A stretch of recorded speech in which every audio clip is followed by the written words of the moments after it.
당장 꺼져, 거지 같은 놈아. 여기가 어디라고 와. 수연아, 문 좀 열어줘. 불이 켜져 있는데. 아버지, 정신 차리세요. 조금만 참으세요. 내가 짐승이다. 사람도 아니다. 이렇게 착한 너희들에게.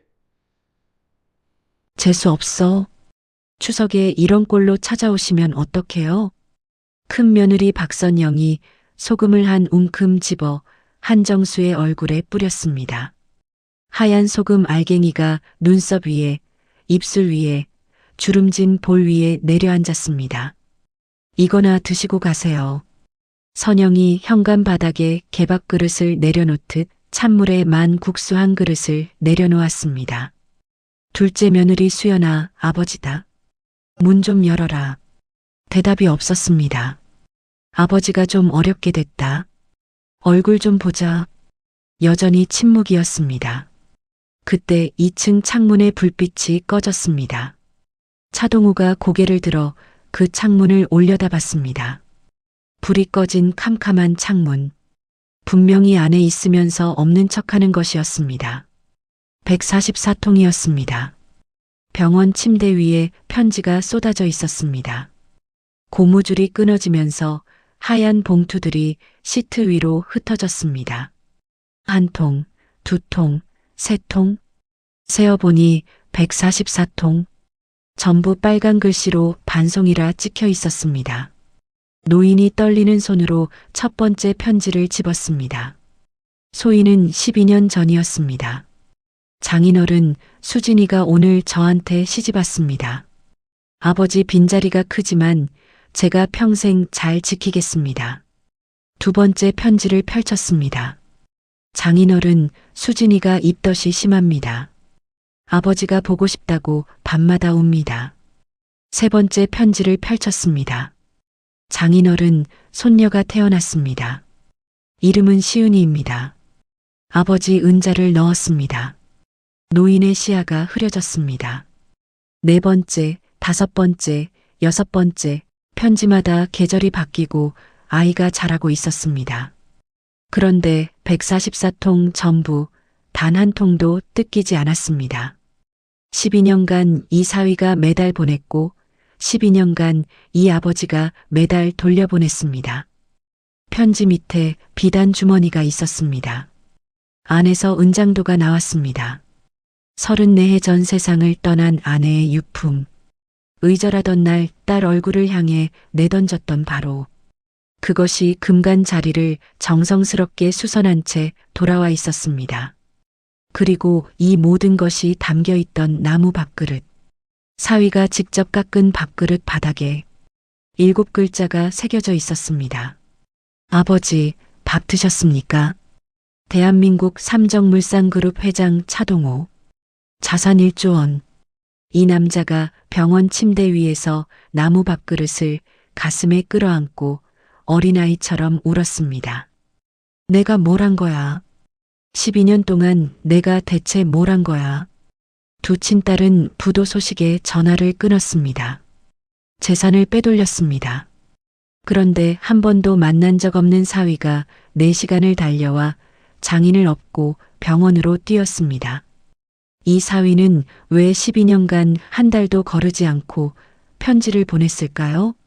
차동우는 왜 한 통도 뜯어보지 않았을까요? 그리고 이 나무 밥그릇 하나가 어떻게 1조 원짜리 그룹의 운명을 뒤바꿔 놓았을까요? 사연 시작 전 무료인 구독과 좋아요 누르시면 대박납니다. 사연 시작합니다. 추석 전날 저녁이었습니다. 서울 한남동 삼정물산그룹 회장 차동호의 자택. 200평짜리 거실 한가운데 12인용 원목 식탁이 놓여 있었습니다. 그 위로 산해진미가 가득했습니다. 전복찜, 한우 갈비찜, 싱싱한 광어회. 14가지가 넘는 반찬이 상다리가 휘어질 듯 차려져 있었죠. 그런데 말입니다. 그 넓은 식탁에는 차동호 회장 단 한 사람만 앉아 있었습니다. 올해 79살. 은발을 단정하게 빗어넘긴 이 노인은 대한민국 건설 유통물류를 아우르는 삼정물산그룹을 50년 가까이 일군 전설적인 인물이었습니다. 업계에서는 돌부처라는 별명이 붙어 있었죠. 감정을 드러내는 법이 없었습니다. 임원이 실수하면 차가운 눈빛 하나로 회의실을 얼어붙게 만드는 사람이었습니다. 차동우가 숟가락을 들었습니다. 밥 한 술을 떠서 입에 넣었습니다.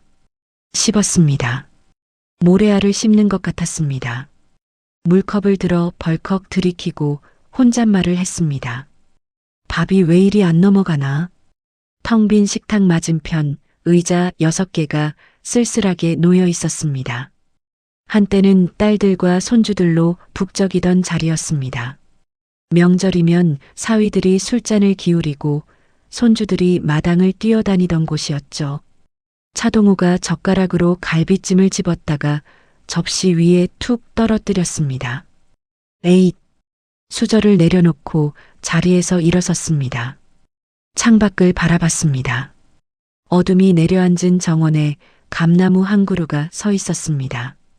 45해 전 아내 수님과 함께 심은 나무였습니다.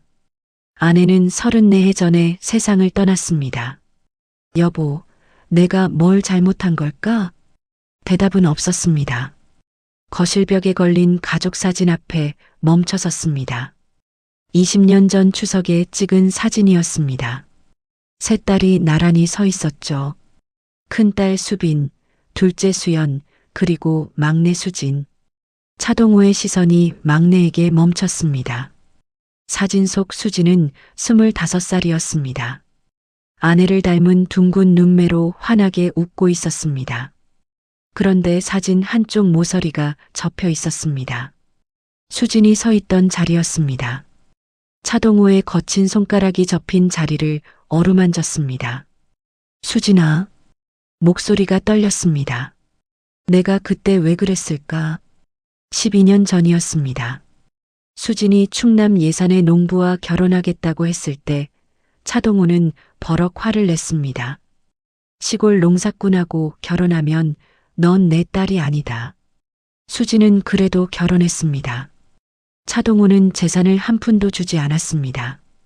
결혼식에도 가지 않았습니다. 아내의 유품인 은장도를 딸의 발치에 내던지며 말했죠. 가져가라. 네 어미 물건까지 가져가. 다신 내 앞에 나타나지 마라.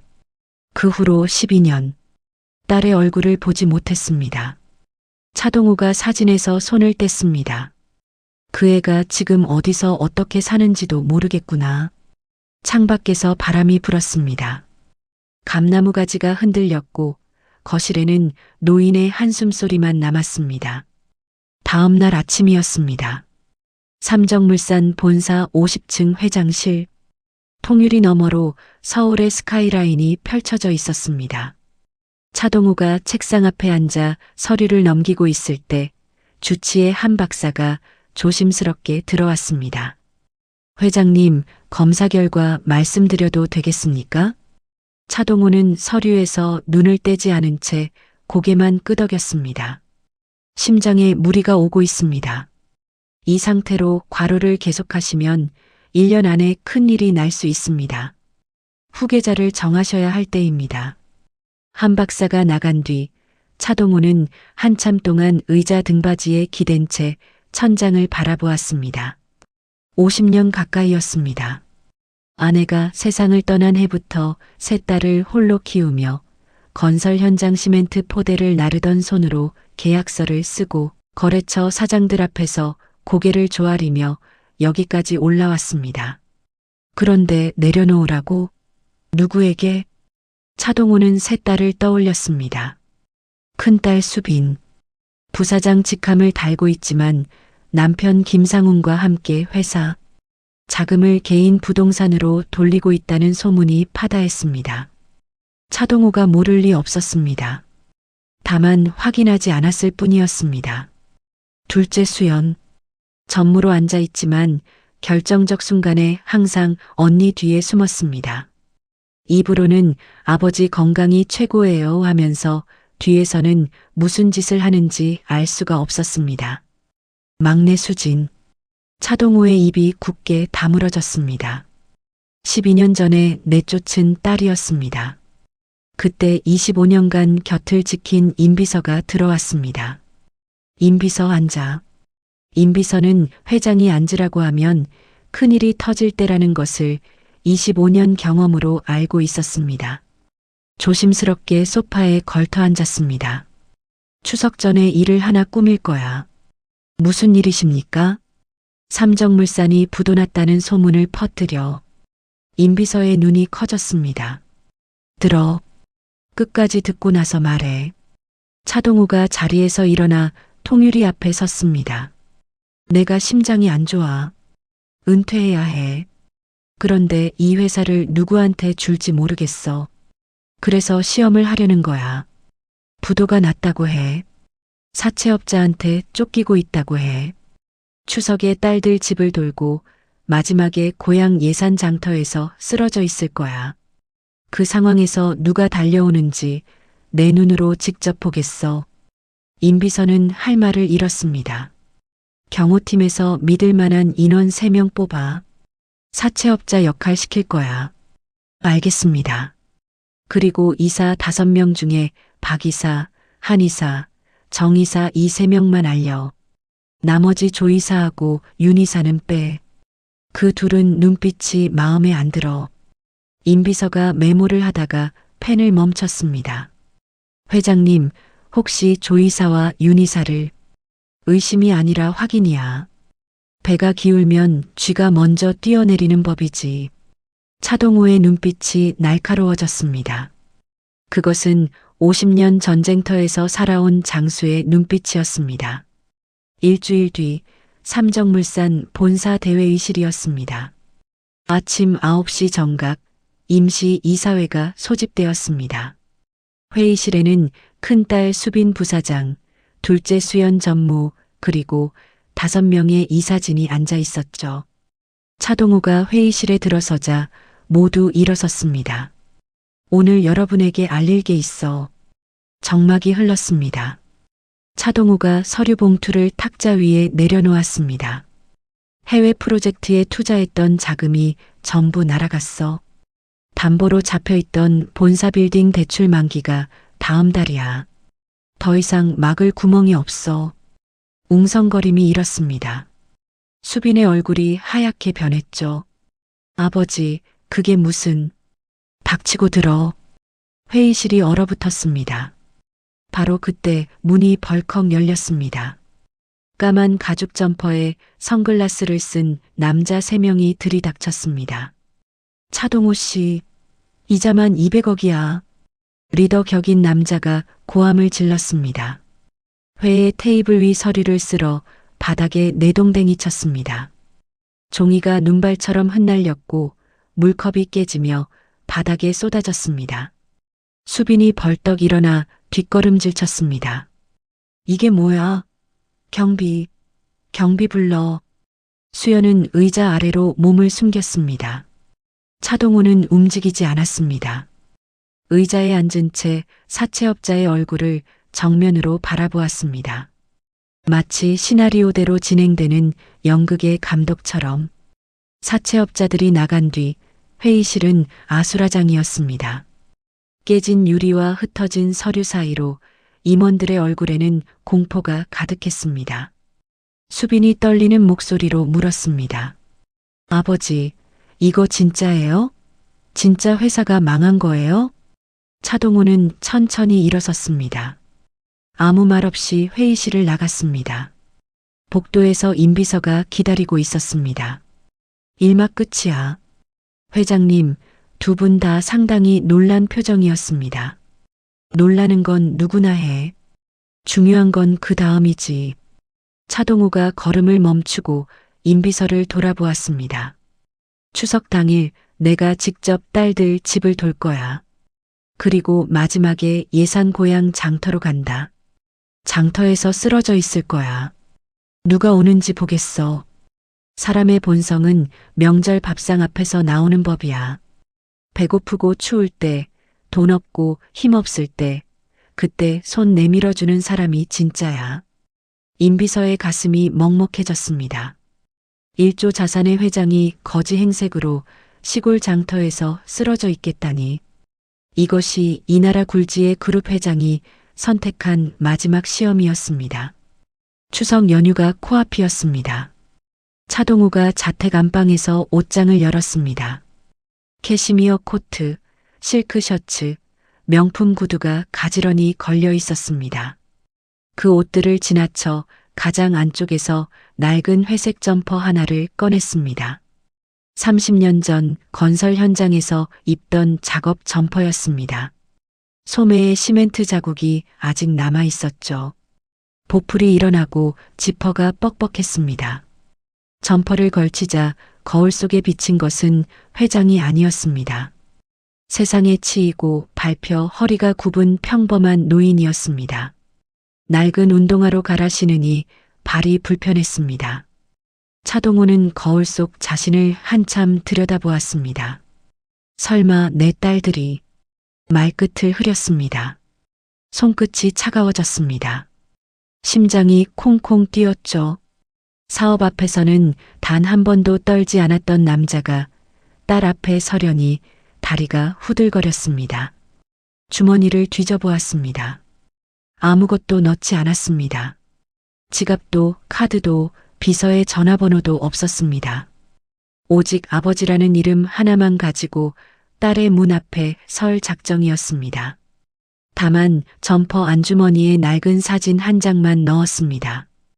20년 전 추석 가족 사진. 막내 수진이 환하게 웃고 있는 사진이었죠. 차동우가 현관을 나섰습니다. 문 앞에 대기하던 검은 세단을 지나쳤습니다. 지하철 타고 갈 거야. 임비서가 놀란 표정을 지었습니다. 부도난 사람이 세단 타고 다니면 안 되지 않겠나? 차동우가 쓸쓸히 웃었습니다. 평생 처음 타보는 지하철이군. 추석 저녁 해가 기울고 있었습니다. 서울의 거리는 명절을 맞아 한산했습니다. 차동우는 낡은 점퍼 차림으로 지하철 계단을 내려갔습니다. 승강장에서 불어오는 바람이 점퍼 사이로 파고들었습니다. 사업의 실패는 돈으로 메꿀 수 있습니다.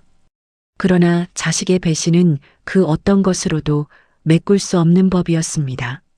이 남자가 이제부터 마주하게 될 것은 50년 사업 인생에서 겪은 그 어떤 배신보다 잔인한 현실이었습니다. 추석 저녁 7시 강남구 수빈의 펜트하우스 앞이었습니다. 차동우가 5년 전에 사준 아파트였습니다. 시가 80억 원. 고급 로비를 지나 엘리베이터를 타고 올라왔습니다. 낡은 점퍼 차림의 노인을 경비원이 의심스러운 눈으로 쳐다봤지만 차동우는 못 본 척 지나쳤습니다. 초인종을 누르기 전에 문 안쪽에서 목소리가 새어나왔습니다. 수빈의 남편 김상훈의 목소리였습니다. 아버지 재산 다 날아간 거 맞지? 미리 명예 돌려놓은 거 있으니까 우리는 걱정 없어. 늙은이가 사업을 뭘 안다고 손을 댔대. 수빈의 킬킬거리는 웃음소리가 따라 나왔습니다. 어차피 수진이는 아버지가 의절했잖아. 우리 알 바 아니지. 차동우의 얼굴에서 핏기가 싹 빠졌습니다. 그래도 초인종을 눌렀습니다. 문이 열리고 수빈이 나타났습니다. 아버지의 차림새를 보자마자 눈이 커졌습니다. 반가움이 아니었습니다. 경악이었죠. 아버지, 이게 무슨 꼴이에요? 수빈아, 추석인데 얼굴 좀 보려고 왔다. 수빈이 현관문에 기대선 채 아버지를 안으로 들이지 않았습니다. 아버지가 만든 빚을 왜 우리가 떠안아요? 연대 책임 물기 싫으니까 제발 나 아는 척 하지 마세요. 그때 안쪽에서 김상훈이 나왔습니다. 손에 굵은 소금 봉지를 들고 있었습니다. 재수 없어. 추석에 이런 꼴로 찾아오면 어떡합니까? 소금을 한 움큼 집어 차동우의 얼굴에 뿌렸습니다. 하얀 알갱이가 눈썹 위에, 입술 위에, 주름진 볼 위에 내려앉았습니다. 수빈이 현관 바닥에 찬물에 만 국수 한 그릇을 내려놓았습니다. 개밥 그릇처럼. 이거나 드시고 가세요. 문이 닫혔습니다. 쾅. 차동우는 소금을 털지 않았습니다. 그 모욕을 몸에 지닌 채 엘리베이터를 타고 내려왔습니다. 밤 9시 서초구의 둘째 수연 집 앞이었습니다.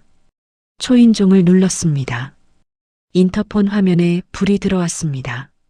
차동우의 얼굴이 비쳤을 겁니다. 수연아, 아버지다. 문 좀 열어라. 대답이 없었습니다. 아버지가 좀 어렵게 됐다. 얼굴 좀 보자. 여전히 침묵이었습니다. 그때 2층 창문의 불빛이 꺼졌습니다. 차동우가 고개를 들어 그 창문을 올려다봤습니다. 불이 꺼진 캄캄한 창문. 분명히 안에 있으면서 없는 척하는 것이었습니다. 수연아. 대답은 없었습니다. 5분이 지나고 10분이 지나고 20분이 지났습니다. 창문에는 다시 불이 켜지지 않았습니다. 찬바람이 불어왔습니다. 낡은 점퍼 사이로 냉기가 스며들었습니다. 몸이 떨렸습니다. 추위 때문만은 아니었습니다. 차동우가 천천히 고개를 떨궜습니다. 어깨가 축 처졌습니다. 골목을 빠져나오는 동안 한 번도 뒤를 돌아보지 않았습니다. 돌아봤다가 눈물이 쏟아질 것 같았습니다. 반찬 14가지는 있는데 추석에 문 열어줄 딸이 한 명도 없었습니다. 늦은 밤이었습니다. 차동우는 서울역 대합실 구석 의자에 앉아 있었습니다. 명절 귀성객들은 이미 떠나고 난 뒤라 대합실은 텅 비어 있었죠. 간간히 노숙인 한두 명이 벤치에 누워 있었습니다. 차동우와 별반 다르지 않은 차림새였습니다. 새벽 4시 50분. 예산행 무궁화호 첫 차를 기다렸습니다. 자판기에서 캔커피 하나를 뽑아 손에 쥐었습니다. 따뜻했습니다. 그 온기가 차가운 손끝에 간신히 닿았습니다. 50년 전에도 이 역에서 기차를 탔었습니다. 고향 예산을 떠나 서울로 올라오던 29살 청년이었죠. 등에는 빈 배낭 하나, 주머니에는 3,000원. 아내 수님이 역 앞까지 따라와서 김밥 2줄을 보자기에 싸서 건넸습니다. 꽃무늬 보자기였습니다. 서울 가서 고생할 텐데 이거라도 먹어. 그때 아내가 건넨 보자기에 쌓인 도시락. 차동우의 눈앞에 그 보자기가 어른거렸습니다. 꽃무늬가 바른 보자기. 그 보자기와 같은 무늬의 보자기를 나중에 한 번 더 보게 되리라는 것을 이 남자는 아직 몰랐습니다. 5시 20분 무궁화호가 플랫폼에 들어왔습니다. 차동우가 텅 빈 객차에 올라탔습니다. 창가 자리에 앉았습니다. 기차가 출발하자 서울의 불빛이 점점 멀어졌습니다. 어둠 속에서 논밭이 펼쳐지기 시작했습니다. 터널을 지날 때마다 유리창에 자신의 얼굴이 비쳤습니다. 소금 자국이 아직 점퍼 어깨에 남아 있었습니다. 차동우가 품속에서 가족 사진을 꺼냈습니다. 접혀있던 모서리를 펼쳤습니다. 막내 수진의 얼굴이 나타났습니다. 수진아, 아버지가 간다. 기차는 새벽 안개를 가르며 남쪽으로 달렸습니다. 2시간 뒤 예산역에 내렸습니다. 역 앞 풍경이 50년 전과 많이 달라져 있었지만 공기만큼은 변하지 않았습니다. 가을 들판에서 불어오는 바람에 벼익는 냄새가 섞여 있었습니다. 오늘이 5일장 서는 날이었습니다. 임비서에게 미리 확인시킨 날짜였죠. 장터까지 걸어가기로 했습니다. 30분 거리였습니다. 걸으며 옛길을 더듬었습니다. 수진이가 어릴 때 손을 잡고 걸었던 논둑길이 아직 남아 있었습니다. 논 위로 아침 안개가 피어올랐습니다. 허수아비 하나가 외롭게 서 있었습니다. 수진이가 4살 때 이 허수아비를 무서워해서 아버지 목에 매달렸었죠. 차동우의 입꼬리가 미세하게 올라갔다가 이내 내려앉았습니다. 그 아이를 내쫓은 게 나야. 발걸음이 무거워졌습니다. 오전 10시 예산 5일장이었습니다. 장터에는 사람들이 북적이고 있었습니다. 사과 좌판, 고구마 좌판, 건어물 좌판. 할머니들이 앉아 깻잎을 다듬고 아저씨들이 호떡을 부치고 아이들이 솜사탕을 들고 뛰어다녔습니다. 추석 연휴라 장이 평소보다 더 붐볐습니다. 차동호는 장터 한쪽 구석, 사과 좌판 옆 평상에 앉았습니다. 허름한 점퍼 차림의 노인은 장터 풍경에 자연스럽게 녹아들었습니다.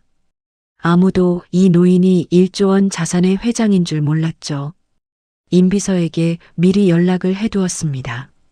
장터에서 쓰러져 있을 테니 뉴스를 통해 막내 수진에게 아버지가 예산에 있다는 소문이 돌도록 해달라고. 수진의 시골집은 장터에서 차로 40분 거리였습니다. 차동우가 평상에서 미끄러지듯 바닥에 주저앉았습니다. 그리고 옆으로 쓰러졌습니다. 눈을 반쯤 감고 거친 숨을 내쉬었습니다. 연기였습니다. 그러나 50년 넘게 사업 전쟁을 치른 남자의 연기는 진짜처럼 보였습니다. 어르신, 괜찮으세요? 사과 좌판 할머니가 다가왔습니다. 괜찮아요. 좀 어지러워서. 할머니가 물 한 잔을 떠다 줬습니다. 시간이 흘렀습니다. 1시간, 2시간. 장터 사람들은 오가면서 쓰러져 있는 노인을 힐끗 쳐다봤지만 대부분 그냥 지나쳤습니다. 명절에 취해서 쓰러진 노인이려니 생각했을 겁니다. 차동호는 바닥에 누운 채 하늘을 올려다봤습니다. 가을 하늘이 높고 파랬습니다. 구름 한 점 없는 하늘 아래 장터의 웅성거림이 파도처럼 밀려왔다 밀려갔습니다. 아무도 안 오는구나. 혼잣말이 새어나왔습니다. 눈가가 뜨거워졌습니다. 수빈이한테 소금을 맞고 수연이한테 꺼진 불을 받고 이제 장터에서 쓰러져 있는데 아무도 오지 않고 정말 이대로 끝인가 싶었습니다. 바로 그때였습니다. 장터 입구 쪽에서 급정거 소리가 들렸습니다. 기익. 낡은 트럭 한 대가 장터 앞에 멈춰섰습니다. 먼지가 뿌옇게 일었습니다.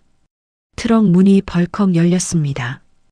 흙 묻은 장화, 땀에 젖은 면, 셔츠, 이마에 흙이 묻은 남자가 뛰어내렸습니다. 장인어른. 남자가 장터 사이를 미친 듯이 뛰었습니다. 좌판 사이를 비집고 사과 상자를 넘고 사람들을 헤치며 달려왔습니다. 차동호의 눈이 커졌습니다. 강태식이었습니다. 12년 전에 내쫓은 막내 사위. 결혼식에 장인이 오지 않았던 그 남자. 한 푼도 받지 못한 그 남자. 한 번도 만난 적 없는 그 남자가 4시간을 운전해 달려온 것이었습니다. 태식이 차동호 앞에 무릎을 꿇었습니다. 장인어른, 저 태식이에요. 눈 뜨세요. 장인어른. 차동호는 연기를 이어가야 했지만 목이 메어 말이 나오지 않았습니다. 태식이 장인의 등에 손을 넣었습니다. 번쩍 업었습니다. 농부의 등은 넓고 단단했습니다. 시멘트 포대를 나르던 젊은 시절의 자신의 등과 닮아 있었습니다. 장인어른, 병원 갑시다. 제가 모실게요. 태식이 뛰기 시작했습니다. 장인을 업은 채 장터를 가로질렀습니다. 차동호의 점퍼에서 소금 알갱이가 우수수 떨어졌습니다. 태식은 그게 소금인 줄도 모른 채 뛰었습니다. 차동호는 사위의 등 위에서 눈을 질끈 감았습니다. 등이 따뜻했습니다. 땀 냄새가 났습니다. 흙 냄새가 났습니다.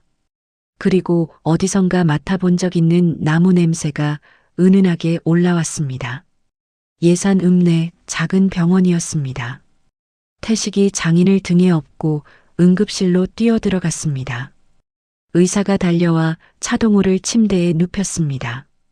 어르신, 의식 있으십니까? 차동호가 눈을 떴습니다. 연기를 계속해야 했지만 사위의 얼굴을 보자 가슴이 먹먹했습니다. 태식의 이마에 땀이 줄줄 흘러내리고 있었습니다. 면 셔츠가 땀으로 젖어 등에 달라붙어 있었죠. 4시간을 운전하고 장인을 업고 뛴 남자의 얼굴이었습니다. 장인어른, 제가 수진이한테 연락했어요. 곧 올 거예요. 괜찮으실 거예요. 차동우가 태식의 손을 보았습니다. 굳은 살이 박혀 있었습니다. 손톱 사이에 나무 부스러기가 끼어 있었죠. 농부의 손이면서 목수의 손이었습니다. 30분쯤 지났을 때 병실 문이 벌컥 열렸습니다. 아버지, 수진이었습니다. 12년 만에 듣는 딸의 목소리였습니다. 차동호의 심장이 진짜로 쿵 내려앉았습니다. 수진이 달려와 아버지의 손을 덥석 잡았습니다. 45살이 된 막내딸. 얼굴에 주름이 생겨 있었고 햇볕에 그을린 피부가 서울에 살던 때와는 달랐습니다. 그런데 눈매만은 변하지 않았습니다. 돌아가신 어머니를 꼭 닮은 둥근 눈매. 아버지, 어디 편찮으세요? 많이 아프세요? 차동우가 딸의 얼굴을 바라봤습니다. 12년이었습니다. 25살이던 아이가 45이 되어 있었습니다. 수진아. 목이 메어 그 이름밖에 나오지 않았습니다. 수진의 뒤에서 작은 아이가 얼굴을 내밀었습니다. 7살쯤 된 여자아이. 엄마 뒤에 바짝 붙어서 낯선 노인을 빤히 올려다보고 있었습니다. 시은아, 인사드려. 할아버지야. 아이가 머뭇머뭇 앞으로 나왔습니다. 안녕하세요, 할아버지. 차동호의 눈에서 눈물이 흘렀습니다. 참으려 했지만 참을 수가 없었습니다. 손녀가 있었구나. 차동호가 침대에서 몸을 일으켜 아이의 눈높이에 맞췄습니다. 시은아, 할아버지가 늦어서 미안해. 시은이가 고개를 갸우뚱했습니다. 뭐가 늦었어요? 차동호가 대답하지 못했습니다. 그저 손녀의 작은 손을 잡았습니다. 따뜻한 손이었습니다. 수진이 눈물을 닦으며 보온병에서 무언가를 따랐습니다. 김이 모락모락 올라오는 노란빛 죽이었습니다. 아버지, 호박죽이에요. 올 추석에 아버지 생각하면서 끓였는데 뉴스 보고 급하게 담아왔어요. 차동우가 숟가락을 들었습니다. 첫 한 술을 입에 넣자 달큰하고 걸쭉한 맛이 입안에 퍼졌습니다. 배가 아니라 가슴이 따뜻해졌습니다. 맛있다. 엄마 레시피 그대로예요. 엄마가 아버지한테 항상 끓여주시던 거. 차동호의 숟가락이 멈췄습니다. 아내가 살아있을 때 추석이면 꼭 호박죽을 끓여주었습니다. 감나무 아래 평상에 앉아 둘이 나눠 먹었죠. 그 맛이었습니다. 34해 만에 다시 맛보는 아내의 호박죽이었습니다. 차동호의 눈에서 다시 눈물이 흘렀습니다. 그러나 아직 울면 안 되었습니다. 이 가족의 진심을 온전히 확인해야 했습니다. 밤이 깊었습니다. 시은이가 엄마 무릎에서 먼저 잠이 들었습니다. 차동우가 작은 목소리로 물었습니다. 나 때문에 많이 힘들었지? 수진이 고개를 저었습니다. 아니에요, 아버지. 저희는 괜찮아요. 차동우가 태식을 바라봤습니다. 태식이가 입을 열었습니다. 장인어른, 사실 오늘 드릴 게 있어서 가져왔습니다. 태식이 들고 온 낡은 보자기를 풀었습니다. 꽃무늬가 바른 보자기. 차동우의 눈이 커졌습니다. 50년 전 아내 수님이 서울역에서 김밥을 싸 건네던 바로 그 무늬의 보자기와 똑같았습니다. 이 보자기는 수진이 조심스럽게 말했습니다. 엄마 거예요. 엄마가 아끼시던 보자기. 제가 가지고 있었어요. 보자기 안에서 나무 밥그릇 하나가 나왔습니다. 손때가 묻어 반들반들한 그릇이었습니다. 어른 두 손 크기. 나무결이 살아있었고 표면을 만지면 사포로 곱게 간 감촉이 느껴졌습니다. 태식이 그 밥그릇을 두 손으로 공손하게 차동호에게 내밀었습니다. 장인어른, 이거 받아주세요. 차동호가 밥그릇을 받아들었습니다. 가벼운 듯, 묵직한 듯, 이상한 무게였습니다. 이걸 내가 만든 거냐? 네. 호두나무로 깎았습니다. 수진이가 장인어른 밥그릇 하나 만들어 달라고 해서 3년 전부터 깎기 시작했습니다. 3년이나? 나무가 마르는데 1년, 깎는데 1년, 오칠하고 말리는데 1년. 매일 밤 작업실에서 조금씩 깎았습니다. 장인어른 손에 맞게 차동호의 손이 떨렸습니다.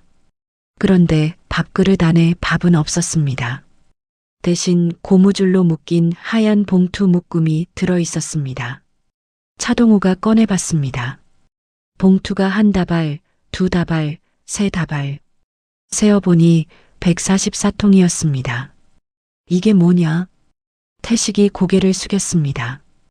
결혼하고 나서 매달 한 통씩 편지를 보냈습니다. 장인어른께 12년 동안 한 달도 빠지지 않았습니다. 차동호의 얼굴이 하얗게 변했습니다. 그런데 전부 반송되어 왔습니다. 봉투마다 빨간 글씨로 반송이라 찍혀 있었습니다. 한 통도 뜯기지 않았습니다. 수취인이 수취를 거부한 것이었습니다. 차동호가 집 주소로 오는 편지를 전부 돌려보냈던 것이었죠. 읽지도 않고 차동호의 손이 부들부들 떨렸습니다. 첫 번째 편지를 집었습니다. 소인은 12년 전이었습니다. 봉투를 열었습니다. 장인어른, 오늘 수진이가 저한테 시집 왔습니다. 결혼식에 아버지 빈자리가 너무 컸습니다. 수진이는 울지 않으려고 참았는데 줄에 할아버지가 양가 부모님께 인사드리겠습니다 하는 순간 울음이 터졌습니다. 아버지가 보고 싶었던 겁니다. 저는 수진이를 평생 지키겠습니다. 아버지, 밥 잘 드시고 계시죠? 차동호의 시야가 흐려졌습니다. 두 번째 편지를 펼쳤습니다. 장인어른, 수진이가 입덧이 심합니다. 밤마다 엄마가 보고 싶다고, 아버지가 보고 싶다고 웁니다. 제가 등을 토닥여주지만 아버지 손은 대신할 수가 없습니다. 세 번째, 장인어른, 손녀가 태어났습니다. 3200g. 건강합니다. 이름은 시은이라 지었습니다. 수진이가 아버지의 은자를 꼭 넣고 싶다고 했습니다. 시은이가 크면 할아버지를 꼭 만나게 해주겠습니다. 네 번째, 장인어른, 시은이가 첫걸음마를 뗐습니다. 다섯 번째, 장인어른, 올 추석에도 수진이가 호박죽을 끓였습니다. 장인어른 목까지 끓여놓고 상 앞에 빈 그릇을 놓았습니다. 저는 그 빈 그릇을 볼 때마다 가슴이 아픕니다. 차동호의 손에서 편지가 떨어졌습니다. 여섯 번째, 일곱 번째, 여덟 번째 편지마다 계절이 바뀌고 시은이가 자라고 수진이가 아버지를 그리워하고 태식이 매달 같은 문장으로 편지를 끝맺고 있었습니다. 아버지, 밥 잘 드시고 계시죠? 144통의 편지가 전부 그 문장으로 끝나고 있었습니다. 12년간 한 번도 원망하지 않고 한 번도 화내지 않고 오직 밥 드셨습니까?만 물었습니다. 차동호의 무릎에서 힘이 빠졌습니다. 침대 옆으로 미끄러지듯 주저앉았습니다. 그때 편지 묶음 아래에서 비단 주머니가 하나 굴러나왔습니다. 낡은 주머니. 차동호가 떨리는 손으로 열었습니다. 은장도였습니다. 34해 전 세상을 떠난 아내 수님의 유품. 12년 전 의절하던 날 차동호가 막내딸 발치에 내던졌던 바로 그 은장도. 그런데 칼집 아래쪽에 금이 가 있었던 자리가 있었습니다.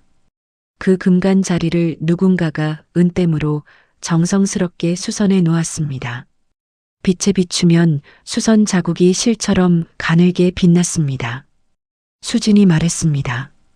아버지가 던지셨을 때 금이 갔어요. 태식 씨가 은세공하는 분한테 부탁해서 1년에 걸쳐 고쳤어요. 엄마 거니까 부서지면 안 된다고.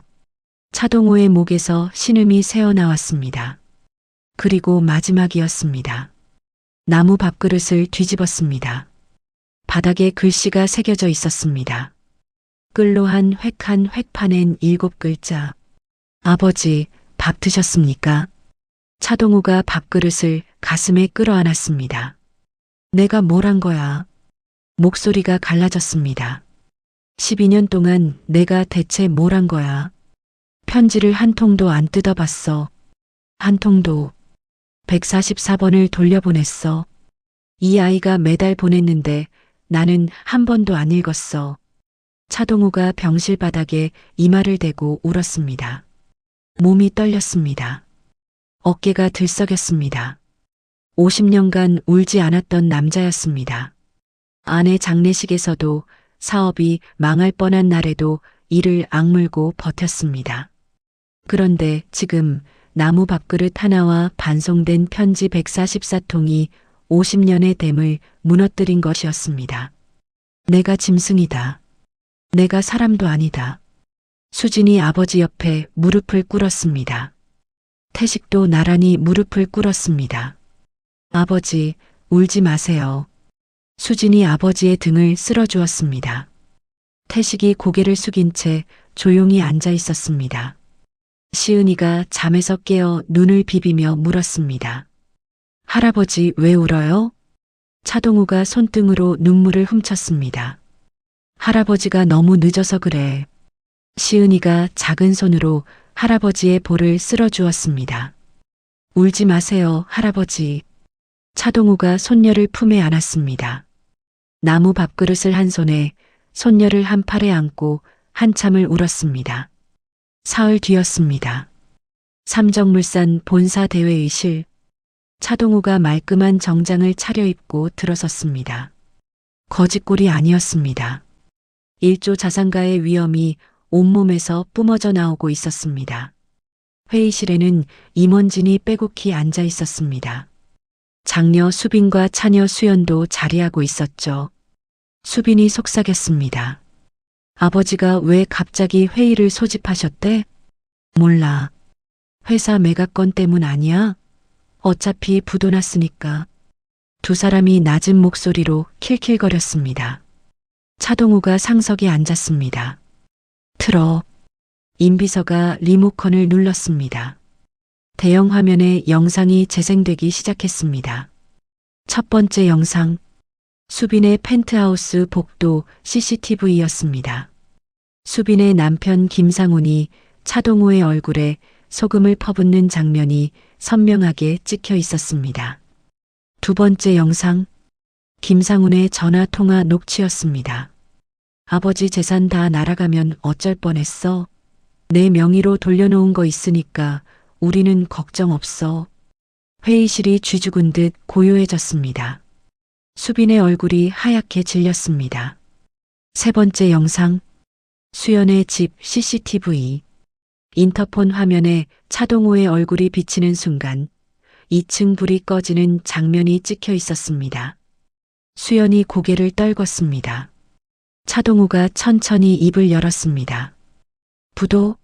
어디가 부도야? 차동우가 코트 주머니에서 서류를 꺼냈습니다. 해외 프로젝트는 예정대로 진행 중이야. 한 푼도 안 날아갔어. 본사 빌딩 대출은 3년 전에 다 갚았다. 수빈의 다리가 풀렸습니다. 그럼 그때 사채업자는? 차동우가 뒤에 선 세 남자를 가리켰습니다. 남자들이 선글라스를 벗었습니다. 내 경호팀이야. 연기 잘했지? 회의실에 한기가 돌았습니다. 차동우가 두 번째 서류 뭉치를 탁자 위에 내려놓았습니다. 수빈, 내 남편 김상훈이랑 함께 회사 자금 빼돌린 거 다 알아. 페이퍼 컴퍼니 2개 만들어서 부동산 세 채 명에 이전한 거. 법무팀에서 서류 전부 확보했어. 수빈이 벌떡 일어섰습니다. 아버지, 그건 오해예요. 회사를 살리기 위해. 입 닥쳐. 차동우의 한마디에 수빈의 입이 얼어붙었습니다. 수연, 너도 마찬가지야. 수빈이 뒤에 숨어서 배임에 가담한 증거 다 있어. 수연의 얼굴이 흙빛으로 변했습니다. 차동우가 자리에서 일어섰습니다. 너희 둘 오늘부로 부사장, 전무직함 회수한다. 회사 출입 금지, 주식 전량 회수, 그리고 업무상 배임으로 형사 고발 들어간다. 아버지, 수빈이 매달렸습니다. 추석에 내 얼굴에 소금을 뿌린 사위를 둔 딸이 내 딸이냐? 수빈이 말을 잃었습니다. 아버지가 쓰러져 있는 걸 알면서 불을 끈 딸이 내 딸이냐? 수연이 고개를 들지 못했습니다. 차동호의 목소리가 갈라졌습니다. 그런데 말이야. 내가 12년 전에 내쫓은 사위가 있어. 한 푼도 안 줬어. 결혼식에도 안 갔어. 호적에서 딸을 지워버렸어. 회의실이 숨을 죽였습니다. 그 사위가 12년 동안 매달 편지를 보냈어. 144통을. 내가 한 통도 안 뜯고 돌려보냈는데도 한 번도 안 빠지고 보냈어. 차동우가 나무 밥그릇을 탁자 위에 올려놓았습니다. 이 밥그릇을 3년에 걸쳐 깎았어. 호두나무로. 내 손에 맞게. 바닥에 글씨가 새겨져 있어. 임원들이 고개를 내밀어 밥그릇 바닥을 봤습니다. 아버지, 밥 드셨습니까? 차동우의 눈이 붉어졌습니다. 이게 사람이야. 이게 가족이야. 이력서 100장, 면접 100번 해도 알 수 없는 게 있어. 사람의 진심이야. 이 사위는 돈이 있을 때도 없을 때도 똑같은 사람이었어. 장인이 내쫓았을 때도 편지를 돌려보냈을 때도 한 번도 원망하지 않았어. 차동우가 회의실 문을 바라봤습니다. 들어와. 문이 열리고 수진과 태식이 들어왔습니다. 태식은 어색한 표정으로 양복을 입고 있었습니다. 평생 장화만 신던 남자가 구두를 신고 있었죠. 차동우가 두 사람 앞으로 걸어갔습니다. 오늘 발표할 게 있다. 차동우가 마이크를 잡았습니다. 첫째, 나 차동우는 삼정물산그룹 회장직에서 물러난다. 웅성거림이 일었습니다. 둘째, 삼정물산그룹의 차기 대표이사로 내 막내딸 차수진을 선임한다. 그리고 사위 강태식을 그룹사회 공헌 이사로 영입한다. 태식이의 목공예를 삼정물산 사회 공헌 브랜드로 런칭할 거야. 수진의 눈에서 눈물이 흘렀습니다. 아버지, 차동우가 딸의 어깨를 잡았습니다. 네 엄마가 살아있었으면 이렇게 했을 거야. 아니, 나보다 먼저 했을 거야. 태식이 고개를 숙인 채 눈물을 삼키고 있었습니다. 차동우가 사위에게 다가갔습니다. 태식아. 태식이 고개를 들었습니다. 미안하다. 12년 늦었다. 그리고 밥그릇 고맙다. 차동우가 사위의 손을 잡았습니다. 굳은 살이 박힌 손, 나무 부스러기가 끼어 있는 손. 그 손이 3년에 걸쳐 밥그릇을 깎은 손이었습니다. 회의실에 박수가 터져 나왔습니다. 처음에는 한두 명이었지만 곧 전체로 퍼졌습니다. 1년이 흘렀습니다. 추석이었습니다. 충남 예산 막내딸 수진의 시골집 마당이었습니다. 감나무 아래 낡은 평상 위에 밥상이 차려져 있었습니다. 호박죽, 잡채, 동그랑땡, 나물 몇 가지. 화려하지 않았지만 정성이 가득한 상이었죠. 차동우가 상석에 앉았습니다. 수진과 태식이 양옆에 앉았습니다. 시은이가 할아버지 무릎에 올라앉아 젓가락질을 했습니다. 할아버지, 이거 맛있어요. 그래, 많이 먹어라. 차동우가 손녀의 머리를 쓰다듬었습니다. 주름 가득한 얼굴에 웃음이 번졌습니다. 태식이 호박죽을 한 그릇 떠서 나무 밥그릇에 담아 장인 앞에 놓았습니다. 3년에 걸쳐 깎은 바로 그 밥그릇이었습니다. 김이 모락모락 올라왔습니다. 차동우가 숟가락을 들었습니다. 한 술을 떠서 입에 넣었습니다. 맛있다. 그 두 글자에 12년의 감사가 담겨 있었습니다. 마당 한쪽에 감나무가 서 있었습니다. 주황빛감이 주렁주렁 달려 있었죠. 바람이 불자 감잎이 흩날렸습니다. 차동우가 감나무를 바라봤습니다. 여보, 이제야 알겠어. 혼잣말이었습니다. 진짜 부자는 돈이 많은 사람이 아니라 이 밥그릇 하나 놓아줄 사람이 있는 사람이더라. 거실벽에 액자가 하나 걸려 있었습니다. 나무 밥그릇 사진이 아니었습니다. 반송된 편지 144통 중 첫 번째 편지가 액자에 들어 있었습니다. 그 옆에 은장도가 나란히 놓여 있었습니다. 할아버지, 저거 뭐예요? 시은이가 물었습니다. 차동우가 손녀를 안으며 대답했습니다. 저건 말이야, 할아버지 인생에서 가장 비싼 거야. 뭔데요? 차동우가 태식을 바라봤습니다. 태식이 수줍게 웃었습니다. 일조보다 비싼 게 저 안에 들어있어. 시은이가 고개를 갸우뚱했습니다. 일조가 뭐예요? 나중에 크면 알게 될 거야. 차동우가 나무 밥그릇에 담긴 호박죽을 또 한 술 떴습니다. 창밖으로 노을이 물들고 있었습니다. 감나무에 까치 한 마리가 앉아 울었습니다.